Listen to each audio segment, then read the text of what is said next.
ये क्या करते हैं, ये यहाँ पे आके हुड़दंग मचाते हैं। ये चाहे वो डीयू का कैंपस हो, चाहे कहीं का भी हो, इन लोगों ने ये कुछ लोगों को भाड़े पे खरीदा है।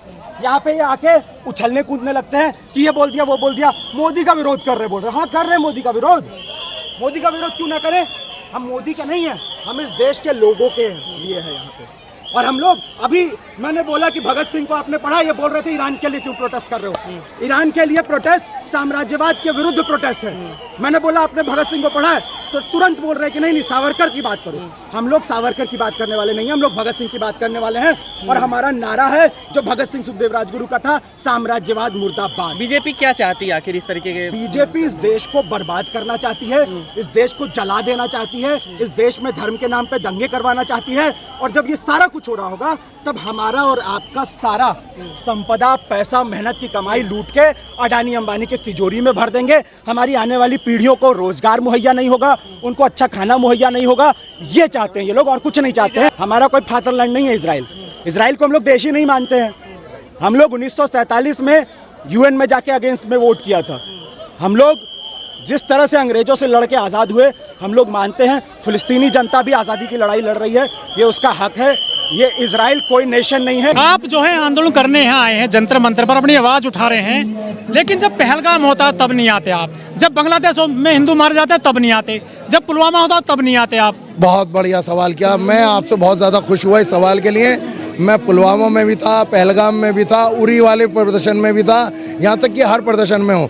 अब मैं सवाल उठाता हूँ, पुलवामा का कातिल कौन है? मर्द के बच्चों, तो इंडियन मीडिया से लेके इंडियन प्राइम मिनिस्टर तक, यहाँ तक कि प्रेसिडेंट तक, जो हमारी हैं बेचारी खामोश रहती हैं। मैं सबसे चैलेंज करता हूँ, बताओ पुलवामा का कातिल कौन, उरी का कातिल कौन? ईरान के अंदर अशांति नहीं फैली हुई। अमेरिका और इजराइल ने मिलकर के ईरान की संप्रभुता पर हमला किया है, वहाँ की आम जनता के ऊपर हमला किया है। वहाँ के शीर्ष नेता सहित जो है बड़ी संख्या में निर्दोष लोग मारे गए हैं। और अमेरिका की लगातार दादागिरी चल रही है, और ये अमेरिका का सीधे सीधे आतंकवाद है। जब चाहे जिस देश की संप्रभुता पर हमला कर दे, वहाँ के राष्ट्रपति को उठा ले, निर्दोष लोगों की हत्या कर दे, तो अमेरिका की जो दादागिरी चल रही है। मार्क्सवादी कम्युनिस्ट पार्टी और लेफ्ट पार्टियों ने जंतर मंतर पर आज विरोध प्रदर्शन किया है और इस कत्लेआम को बंद करने की मांग किया है।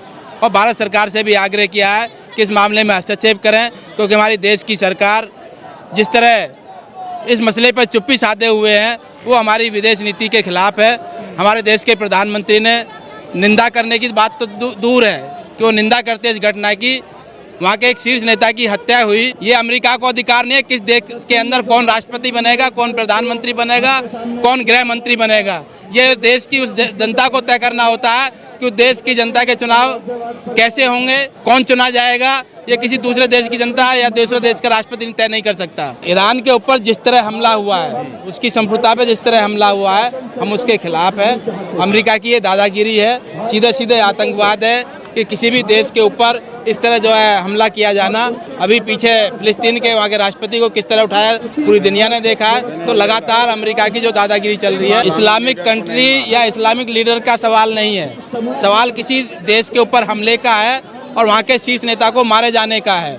कौन किसके साथ है, ये तो अलग अलग जो परिस्थितियाँ निर्भर करती है कि उनके व्यापारिक हित किसके साथ जो है ज़्यादा बेहतर है, वो उसके हिसाब से तय करते हैं। लेकिन किसी देश के ऊपर हमला किया जाना, वहाँ के शीर्ष नेता को मारा जाना, आम जनता को जो मारा जाना, ये बिल्कुल बर्दाश्त नहीं किया जा सकता। हम इसके खिलाफ है। लेकिन आप जो ये आंदोलन कर रहे हैं, इसका असर क्या पड़ेगा उन देशों पर? वो मजबूत देश है बहुत ज़्यादा, और भारत सरकार न्यूट्रल है पूरे मामले में।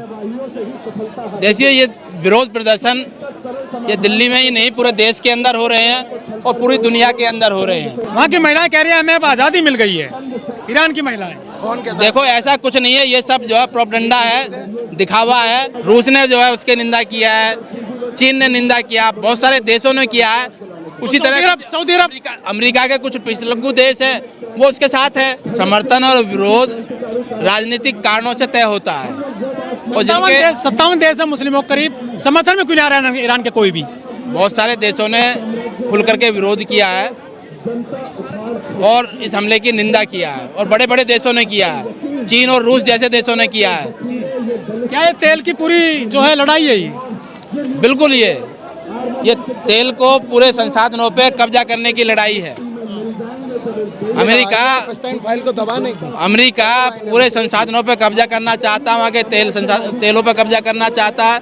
ये फिलिस्तीन के अंदर हुआ है, तमाम देशों के अंदर जो हस्तक्षेप है ये उसको मद्देनजर ही है। आप कह रहे हैं कि ये शहीद हुए हैं, लेकिन वो लोग कह रहे हैं कि ये खत्म हुआ है तानाशाह का राज। आप इंडिया में रहते हैं ना, 1947 से पहले चंद्रशेखर आजाद, राजगुरु, बिस्मिल, सुभाष चंद्र बोस को क्या कहा जाता था? गद्दार। क्रांतिकारियों को आतंकवादी कहा जाता था ना। किस लिए?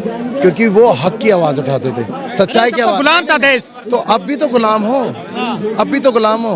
मोदी अब भी तो गुलाम है।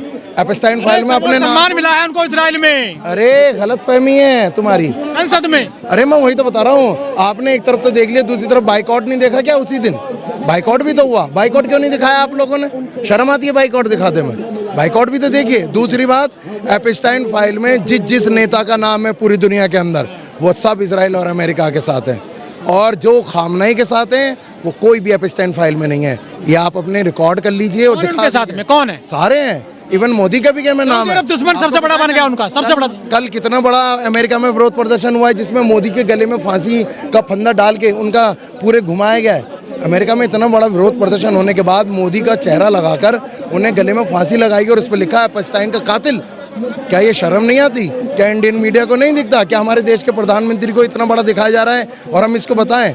क्या हमारी देश की मीडिया मुर्दा हो चुकी है? सच्चाई क्यों नहीं दिखाती है? और शहीद, सुनिए, आपने सवाल किया शहीद। शहादत हर किसी की मेरास नहीं होती। शहीद वही होता है जो हक की आवाज़ उठाता है। क्या आरएसएस और बीजेपी में कोई शहीद हुआ? नहीं, नील, जीरो। जब उन्हें शहीद का मर्तबा ही नहीं पता, वो शहीद हुए ही नहीं, वो क्या जाने शहीद क्या चीज़ होती है। हाँ सही बात है। आपने कभी देखा होगा शराबी जब गली में शोर मचाता है ना, जो लोग गलत करते हैं, मैं सारे शराबी तो हैं, अय्याशी तो हैं, कातिल ही तो हैं, इसलिए लोग खामोश हैं। हमेशा बदमाश। दुबई में सबके ठिकाने हैं इनके। मैं बताऊं, इस तुमने अभी एक से सवाल किया कि 7 मुल्कों की क्या नमद है। 7 तो क्या, 57 तो क्या, 700 मुल्क भी आ जाएं तब भी ईरान नहीं दब सकता, क्योंकि हक कभी दबता नहीं है। स्वीकार क्यों नहीं करते हो आप? स्वीकार मैं बता कि वहाँ पर तानाशाही थी? नहीं थी और नहीं है और ना रहेगी। दुनिया का इकलौता मुल्क है ईरान, इस्लामिक के तौर पे, जहाँ तानाशाही थी नहीं, कोई साथ नहीं उनके, जहाँ तानाशाही थी नहीं। अमेरिका और इजराइल के एजेंट जाकर कुछ लोगों ने जब हंगामा करा, जब ये प्रदर्शन खत्म हुआ जो भी इससे पहले चल रहा था, जो इंडियन मीडिया के नाम जिसको हाय हाय चिल्ला रही है, जो पाकिस्तान ने जो इंडिया के 2 फाइटर जेट गिराए और जो हमारे लोग मारे गए पंजाब प्रांत में, उनका कातिल कौन? जाके प्रधानमंत्री छाती पीटने से क्या होगा इंडिया में? अरे सवाल इंडिया में जवाब दो ना। इंडिया के तो मरे यार, पुरी में कौन मरा? इंडिया का। पुलवामा में कौन मरा? इंडिया का। नहीं, मैं यहीं की बात कर रहा हूँ। सवाल करा, जवाब लो।